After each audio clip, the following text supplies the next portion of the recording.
Hi everyone. Uh, in today's discussion, we shall discuss about our unit 5, thick and thin cylinders. So first, in this session, we will going to discuss what do you mean by thin and thick cylinders and derivations for thin cylinders under internal pressure and derivation of thin spherical shell and one or two more problems. So first, let us go to the topic. So first, what do you mean by a thin and a thick cylinder? So if the diameter to thickness ratio of a cylinder is greater than 1 by 20, then it is said to be a thin cylinder. And if it is less than 1 by 20, it is said to be a thick cylinder.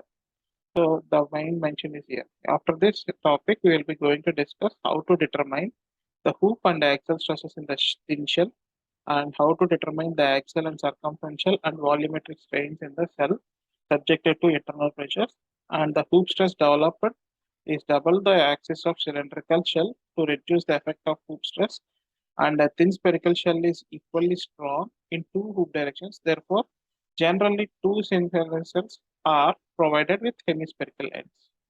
So first, thin pressure vessels are subjected to internal pressure or hydrostatic pressure of low magnitude, and with this, the axial and hoop stresses in the wall thicknesses of pressure vessel provides for the designer. The stresses in the thin shells are dependent upon what I mentioned earlier, diameter to thickness of the ratio. Okay. So first we shall go with a pressure vessel. Consider a cylindrical pressure vessel conveniently used to describe Young's modulus and Poisson's ratio. So for the material. So now let us consider a thin cylindrical shell of diameter d and length L, and the wall thickness is assumed to be small t. The shell is full of fluid, and we all know the area of the fluid is area of the shell is pi by 4 t square into L, and the volume of the shell. Okay, so like this, if the cylinder is fitted with pressure P, so mathematically the total volume will be volume expansion in the cylinder plus contraction in the volume of the liquid whenever you are pressing it. Okay. So since the liquid exerts pressure on the side walls, so the internal pressure P and the sigma C is called as hoop stress, and sigma B is the axial stress developed. So let us consider an axial stress first. So of diameter of the cylinder is D, wall thickness D, and the axial stress is sigma A. So the radius of curvature, now let us consider the small element like this. So the axial stresses will be opposite to the axis. So PA is mentioned here, and sigma C and sigma A with respect to the pressure P, and the thickness of cylinder is T.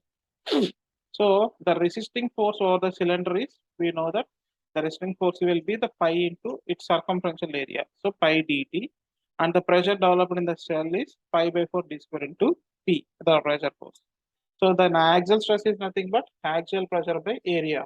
So pi d square P by 4 pi dt. So the axial stress developed is pi d by 40. So now if you consider the longitudinal stresses, the longitudinal stresses means over the bar. So now let us consider small element. So the diameter by 2 into d theta into dl, the area. So force for the small element means, so we can take the derivative of it. So dp is equal to d by 2 dn theta t. So for the vertical component, it will be with respect to sine theta, and the horizontal component with respect to cos theta. That is the mention here. So we all know the total diameter bursting force will be with respect to the inner diameters based on the area. So 0 to pi pressure force into d by 2 sine theta into d theta dl. So on integrating it, we got it as pi d dl. So the circumferential is nothing but circumferential pressure force by total circumferential area. So PD dl by 2t dl, that is called as PT by PD by 2t. So till now we discussed about the stress developed in the thin cylindrical shell under internal pressure. So now what will be the strains corresponding will be the EC and EA. So now consider the pressure they like this. Sigma C, sigma A are the axial and pressure, axial and circumferential stresses perpendicular to the pressure force. So then P will be very high than compared to sigma C and sigma A.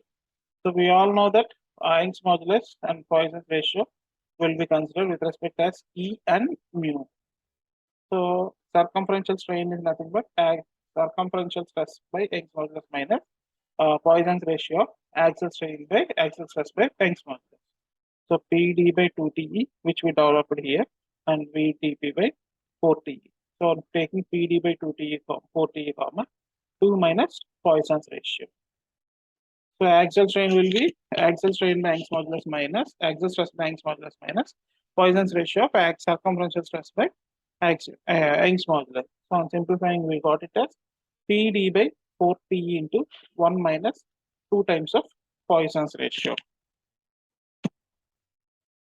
So now you got what is the value of circumferential strain and axial strain.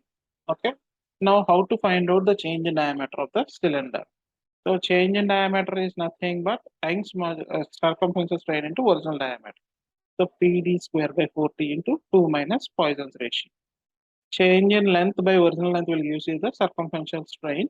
So that will axial strain, that will give you the longitudinal length, change in length in the cylinder. So volumetric strain is nothing but here the circumferential area will be double and the axial strain will be single. So I can take it as 2 times of circumferential strain plus 1 time of axial strain. So on simplifying it, I got it as PD by 4T into 5 minus 4 times of Poisson's ratio. So change in volume can be identified with respect to volumetric strain into original volume. So pi d square P by K into pi d for d square into F, where K is bulk modulus. So now let us go to solve one problem. What is given? A thin cylindrical shell made of 5 mm thick steel plate is filled with water under pressure of 3 Newton per mm square. The internal diameter of the cylinder is 200 mm and its length is 1 meter. Determine the additional volume of water pumped inside the cylinder to develop the required pressure. Given Young's modulus is 208 kilonewton per mm square and Poisson's ratio 0.3. For water, K is equal to 2200 Newton per mm square. So first, he has given clearly mentioned it is a thin cylindrical shell. So note that point, thin cylindrical shell, and the thickness of the shell plate is 5 mm and the diameter is 200 mm and the pressure inside is 3 Newton per mm square, and he has given Poisson's ratio 0.3. Young's modulus. I have taken all the data and converted into, better to convert into meters here. Okay, meters.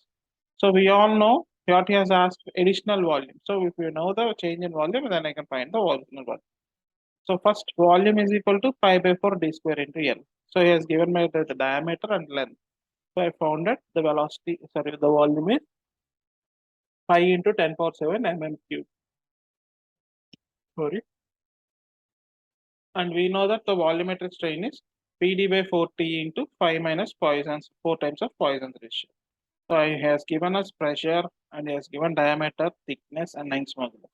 So on simplifying, I got a volumetric strain as 0.54 into 10 power minus 3. So from that, change in volume of the cylinder is volumetric strain into volume. So I got the change in volume is 1.72 into 10 power 4 mm cube. With respect to volume, it is P by K into V. So he has given the pressure and the bulk modulus of water into velocity. Sorry, volume, sorry. So we know the volume pi into 10 power 7. So the how much additional volume is summation of these two volume change in volumes, delta V1 plus delta V2. 1.7 into 10 power 4 plus 4.28 into 10 power 4. So additionally 60 cc of water is required. I hope everyone is clear. So till now we discussed about a thin cylindrical shell. Now we shall go with thin spherical shell. So the shape will be varying when compared to cylinder and sphere. Let us consider the diameter of shell diameter as d and the thickness t. And the internal fluid pressure as P. So the internal pressure P acts over the inner curved surface of the cylinder. Okay. So the diameter of the bursting force will be PD. So the diametral bursting force PD is equal to the pressure force into internal pressure force into bursting area. So area will be pi by 4 d square. So this is also called as hoop stress. So hoop stress is equal to PD by 4T. And now consider the strains.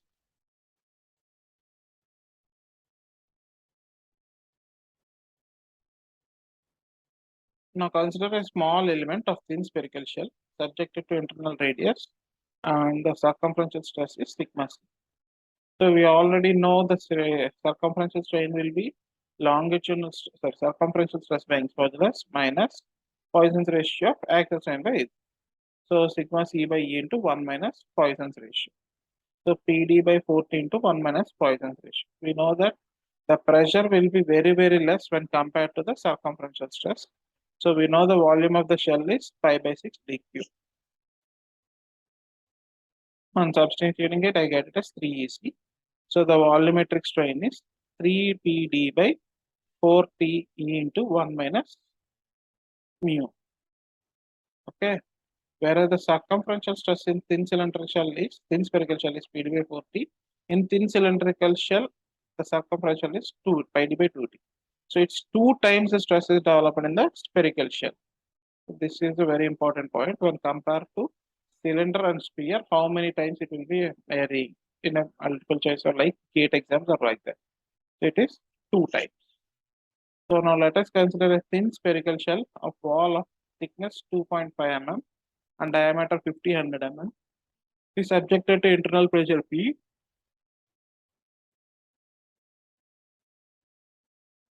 What is the magnitude of P if the diametral shell is limited to 0.005 and only E is given?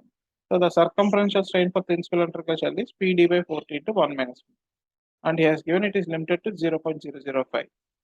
So on substituting diameter, thickness, and Young's modulus, I could get the pressure as 2.86 into Newton per mm square.